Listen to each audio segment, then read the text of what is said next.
మహాగణాధిపతయే నమః. ఓం గురుభ్యో నమః. ఓం శ్రీమాత్రే నమః. మనం ఈరోజు వాస్తులో ముఖ్యంగా ఎటువంటివి చిన్న చిన్నవే ఉంటాయి కానీ ఇంట్లో మార్పులు కానీ రంగులు కానీ దానివల్ల చాలా గొప్ప రిజల్ట్స్ వస్తాయి.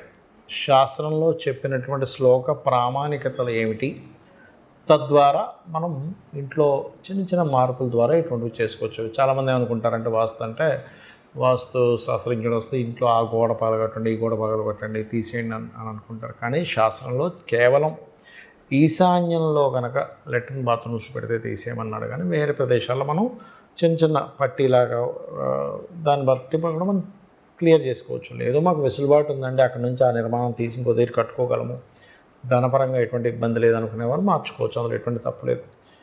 కొంతమంది ఏంటంటే అది తొలగించుకోవడానికి ఇష్టపడతారు ఎక్కువగా. సో ఆ రకంగా ఈరోజు మనము వాస్తుపరంగాను మరియు దానికి జాతకపరంగా ఎటువంటి సంబంధం ఉండడం వల్ల ఇబ్బంది పడుతుంటారు అనే విషయాలు మనం ఒక్కొక్క జోన్ పరంగా మనం చెప్పుకుందాం. అయితే ఈ విషయాలు చెప్తుంది నేనే ఇప్పటికీ కూడా చెప్పేస్తుంది సాక్షాత్ లలిత అమ్మవారిగా భావిస్తూ తెలుసుకుందాం. వాయువ్యే భాండారు సంస్థితం అనుంది శాస్త్రంలో. చాలామంది ఒక మోటు సామెతతో వాయువ్యంలో పెంట, ఆగ్నేయంలో మంట, నైరుతిలో పంట అని చెప్పని రకరకాల వీటితో వాయువ్యంలో బాత్రూములు కట్టుకుంటున్నారు. అది ఎంత పెద్ద దోషం అంటే ఎక్కడా విశ్వకర్మ ప్రకాశిక అనేటువంటి గ్రంథంలో వాయువ్యంలో బాత్రూమ్ కట్టుకోమని లేనే లేదు, గుర్తుపెట్టుకోండి. ఏదో మధ్యలో వచ్చినప్పుడు కొంతమంది కల్పితాలతో రాశారు. కానీ దక్షిణ నైరుత్యో మృదయే పురుషత్యాగ మందిరం అని ఉంది. కాబట్టి వాయువ్యంలో పొరపాటును కూడా కట్టకండి. దీనివల్ల కలిగే ఫలితాలు ఏమిటి? మనసు మీద పడుతుంది దీని ఎఫెక్ట్. ఎందుకంటే వాయువ్యం చంద్రస్థానము. చంద్రస్థానం దగ్గర చూడండి, ఇప్పుడు మన మనసు ఉంది కదా, మనసుకి మనం ఎటువంటి ఫీడ్ ఇస్తే అంటే మనసులో మంచి భావాలు మనం తెచ్చుకున్నాం, ఆ రోజు చాలా బాగా జరిగింది కదా ఆ రోజు, లేకపోతే మనసుతో ఒక రకమైనటువంటి భక్తి భావంలోకి వెళ్ళాం, లేదా ఒక మంచి దాన్ని ఊహించుకుంటున్నాం, ఒక చక్కటి విషయాన్ని, ఇప్పుడు మన మనసు చాలా ఆహ్లాదకరంగా ఉంటుంది. అదే మనసులో కనుక మీరు డిప్రెస్ అయ్యేవి లేకపోతే బాధ కలిగించేటువంటివి ఎక్కువగా మనసులో పెట్టుకున్నారు, కోపము, ద్వేషం, ఇవన్నీ, అప్పుడు ఏమవుతుంది, మనం ప్రశాంతంగా ఉండలేము.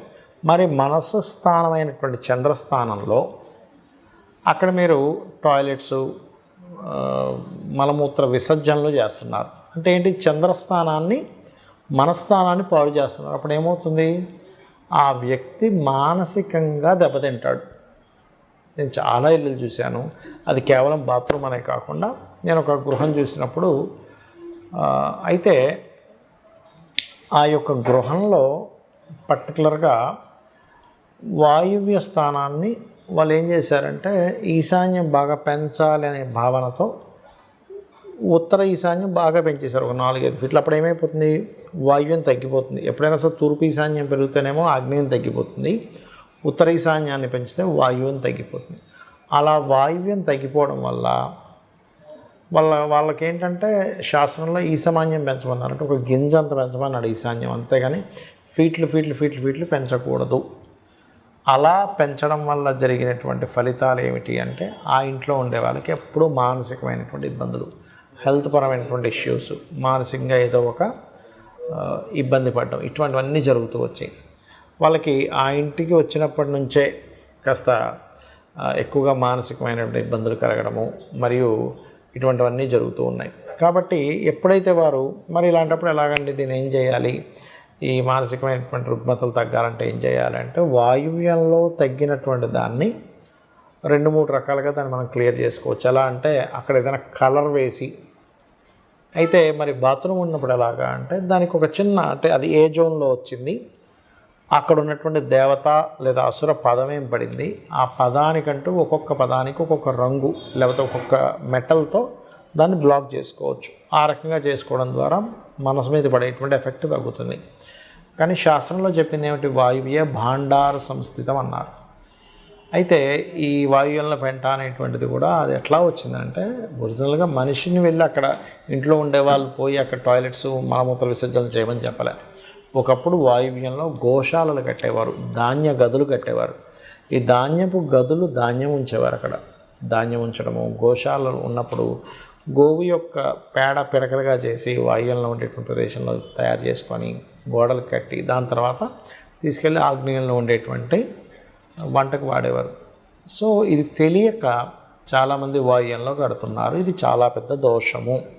దీనికి శాస్త్ర ప్రామాణికత కూడా ఉంది.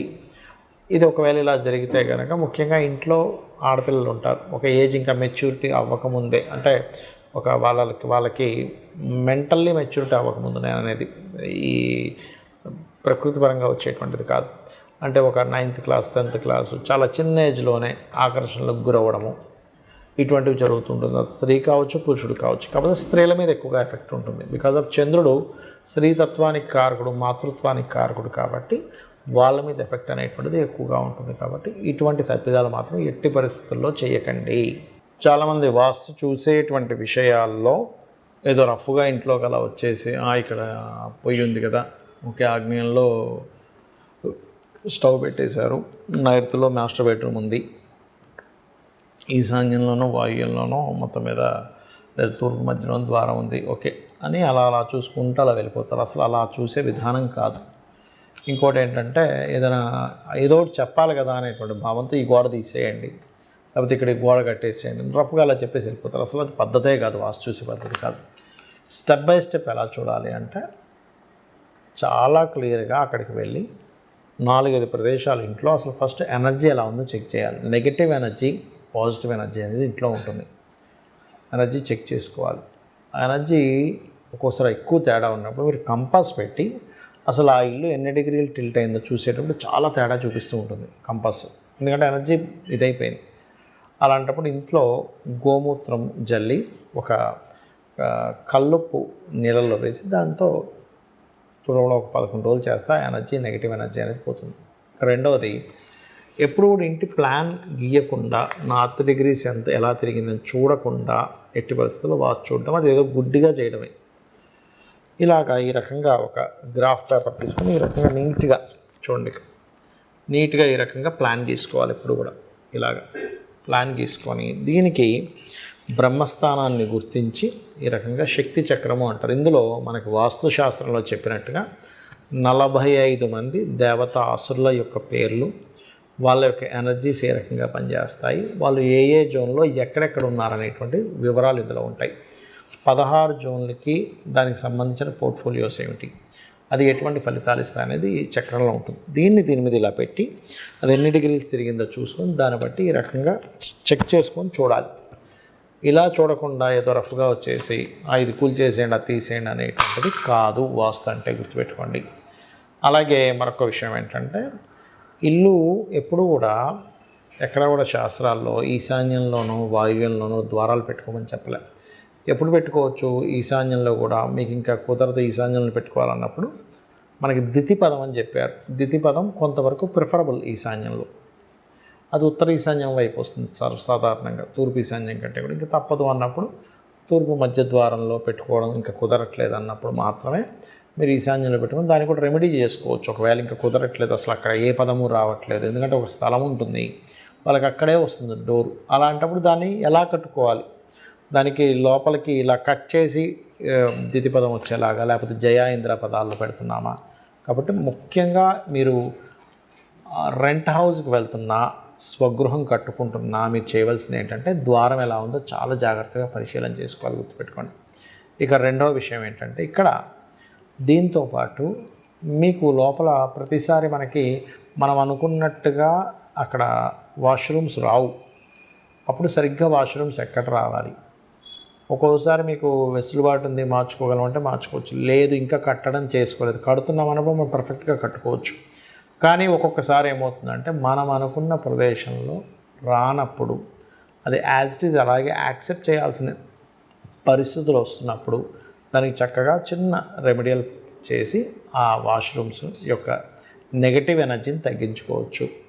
అలాగే కిచెన్ కూడా ఆగ్నేయంలో ఉందనుకుంటాం కానీ టిల్ట్ అయినప్పుడు ఆగ్నేయంలో ఉండదు, అదే తూర్పు ఆగ్నేయంలోకి అలా వెళ్ళిపోతుంది. అప్పుడు దానికి ఇంకొంచెం అసలు ఆ పొజిషన్ ఎక్కడ పెట్టుకోవాలి, ఎందుకంటే అగ్ని ప్రదేశంలో అగ్ని కార్యం చేయకుండా ఇంకో దగ్గర ఎక్కడో చేస్తూ ఉంటే దాని ఫలితం రాదు. ఎలా అంటే, ఇప్పుడు చిన్న ఎగ్జాంపుల్, ఒక వ్యక్తికి సైట్ ఉందనుకోండి, కళ్ళద్దాలు సరిగ్గా కళ్ళకి పెట్టుకోవాలి. తల మీద పెట్టుకుంటే ఆ కళ్ళద్దాలు పనిచేయవు, అది కళ్ళద్దాలే కానీ తల మీద పెట్టుకున్నాడు, కళ్ళకి పెట్టుకోకుండా.